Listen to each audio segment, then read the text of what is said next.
This is a quick guide on props you'll need to get started in Yoga for AS. I'm Geoff. So let's start with, you'll need a bit of space, about the size of a single bed. As you can see here, this is bare floor. Something that's non-slip is best, and if your floor is a bit slippery, you can get yourself a yoga mat, and that's about the space that you'll need just to get started. So you can see that with a yoga mat, your foot doesn't slide, or your hand doesn't slide when you're trying to hold a yoga pose. So then another thing that you'll need is a yoga belt. Now this is a proper yoga belt, so you can see it's got a buckle in it and you can lock it into place. But if you haven't got one, and if you haven't got a yoga mat, you can just use a belt from your dressing gown or a standard waist belt, and you can fix that through the buckle there. So in addition to all of those things, you'll need either yoga blocks, and these are high density foam. That's 5 centimeters thick, that's 2.5 centimeters thick. You can get a set of those later on in your yoga journey, or for the time being you can use some rolled up towels. So this will provide padding, and then you can put a couple of towels on and roll them round for a bit more thickness, that kind of thing. So that does the job of being like a spacer to make support for underneath the knees or underneath the head when you're lying down, that kind of thing. So mat, alternative is no mat.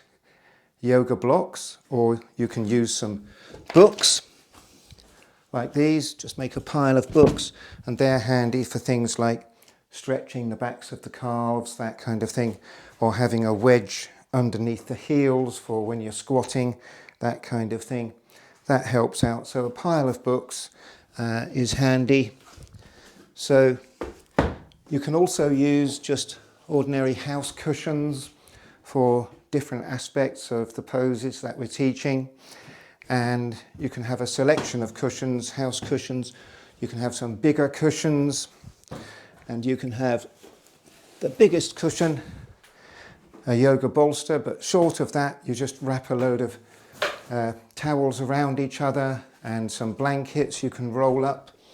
So if you have some blankets handy as well, you can roll those up to make a support, and you can also lay the blankets out on top of your mat to make a softer surface to lie on, which is a big thing for a lot of people. And of course you use the block underneath the head when you're lying down, which is a very good thing to have, but you can just as easily use a cushion or, as I said, a rolled up towel. So mat or no mat, blocks or books, cushions, towels rolled up, and you may also want to use a chair. And I have 2 chairs handy because sometimes you want some for balance, so you might be doing something like that and you want to have something to hold on to. And also you may want to use your blocks or your books to help you with something like seated staff pose. So you might use a stool for this one, but you might want to be lower down. So you use some blocks, and instead of blocks you can use books, or you can just make a pile of cushions. So to start off with that pose, you might just use 1 cushion, and then as you get into it, 2, and then maybe 3. So this is helping you to sit tall and get a stretch there. So you get the picture. And you can also use a stool. And the advantage of a stool is it's nice and stable. If you put all 4 feet on your yoga mat, on the non-slip mat, it's not going to slide away from you. So you can use the stool as well.